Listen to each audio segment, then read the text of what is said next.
हाय दोस्त, मैं चंद्रशेखर और स्वागत है आपका टारगेट परीक्षा में। और आज हम लोग पढ़ेंगे चोल साम्राज्य। ठीक है, और हम लोग पढ़ रहे हैं प्राचीन इतिहास। ठीक है, प्राचीन इतिहास पढ़ रहे हैं। और आप किसी भी परीक्षा की तैयारी कर रहे हो तो आप इस वीडियो को देख सकते हो। और जीके के लिए ये आपका, अगर आप जीके इसके आप प्राचीन इतिहास पढ़ लिए या भूगोल पढ़ लिया, आप इसको पढ़ लेते हैं तो आपका जीके बहुत ही स्ट्रांग हो जाएगा। ठीक है, तो चलो सबसे पहले हम यहाँ से शुरू करते हैं। चोल साम्राज्य के बारे में आज पढ़ेंगे। देखो, चोल साम्राज्य में क्या है, यहाँ से हम पढ़ते हैं। ठीक है, चोल साम्राज्य का उदय 9वीं शताब्दी में हुआ था। ठीक है, 9वीं शताब्दी मतलब उसे बोलते हैं, जैसे देखो 9 के पार हो जाता है तो उसे 9वीं शताब्दी बोलते हैं। इस साम्राज्य की स्थापना विजया चोल ने की थी। तो अगर आपसे पूछेगा कि चोल वंश की स्थापना किसने की, चोल साम्राज्य की स्थापना किसने की, तो विजया चोल। ठीक है, उसने तंजौर या तंजावुर पर अपना अधिकार करके नर केसरी की उपाधि धारण की। तो अगर पूछेगा आपसे नर केसरी की उपाधि किसने धारण की थी, तो विजयाचोल शासक। और विजयाचोल शासक पहला शासक था जिसने चोल साम्राज्य की स्थापना करी। ठीक है, विजयाचोल पल्लवों का एक सामंत था। ठीक है, विजयालय जो था वो पल्लवों का एक सामंत था।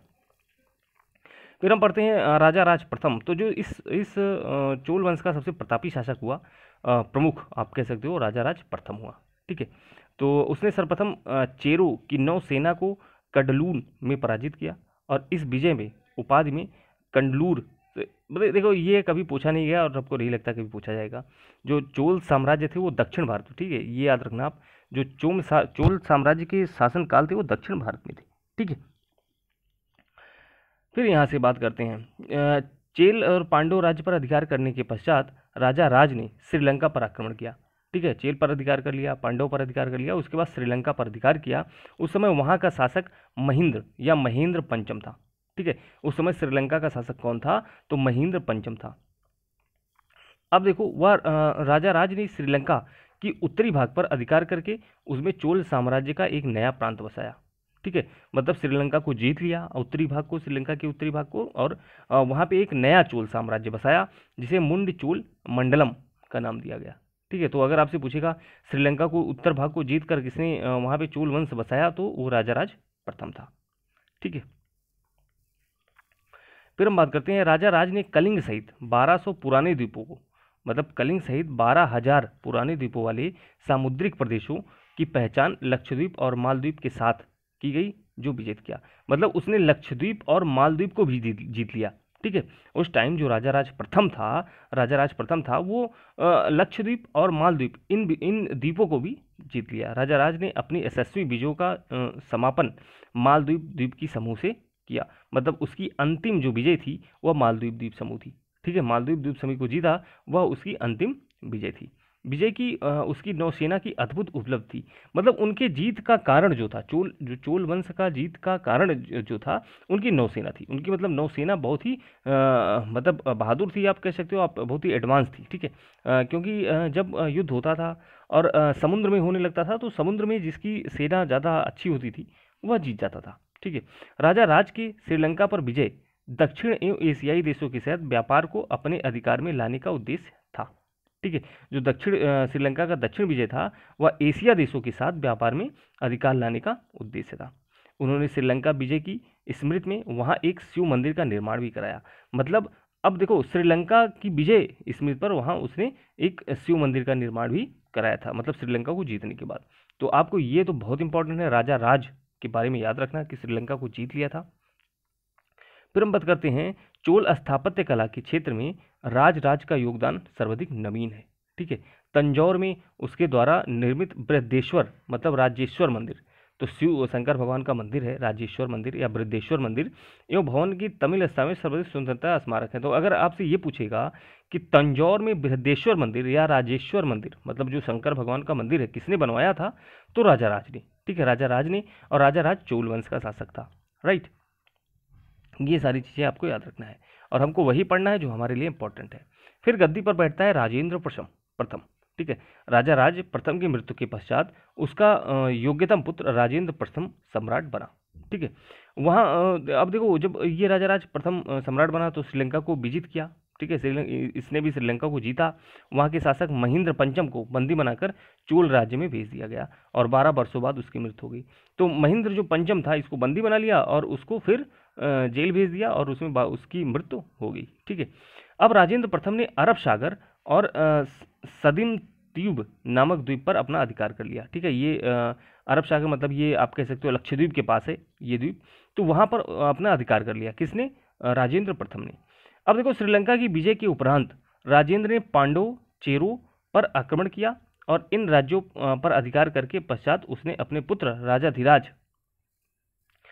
धीराज को पांडव प्रशासन वायसराय मतलब महामंडलेश्वर नियुक्त किया और चोल पांडव की उपाधि दी, ठीक है। मतलब उसको चोर और पांडव की जो सेना थी उसको भी जीत लिया। उत्तर में उसने बंगाल के पाल शासक महेंद्र पाल को पराजित किया।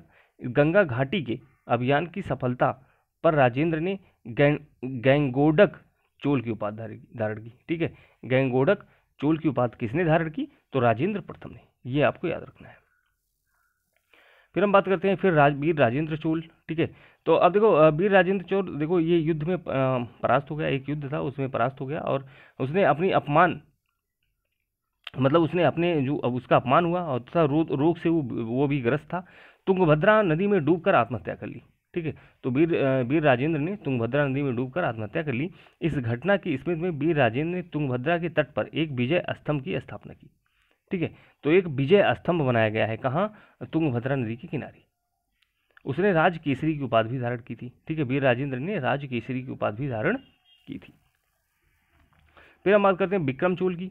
विक्रम चोल आपको पता है जो नटराज मंदिर का पुनरुद्धार कराया था और मंदिरों आदि को अपार दान दिया था, ठीक है। कौन? विक्रम चोल। इसकी उपाधि त्याग समुद्र की थी, त्याग समुद्र की उपाधि थी। कुलंतुल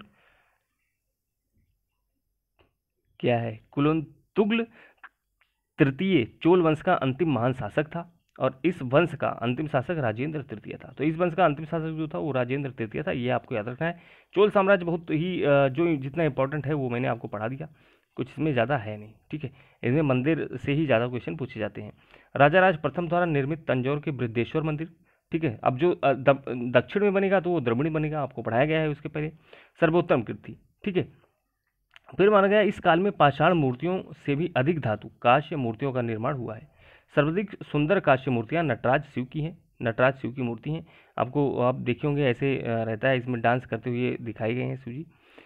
चोल मंदिर का निर्माण विजया चोल ने करवाया था। तो चोलेश्वर मंदिर है उसका निर्माण किसने करवाया था? विजया चोल ने, जो इसका संस्थापक था।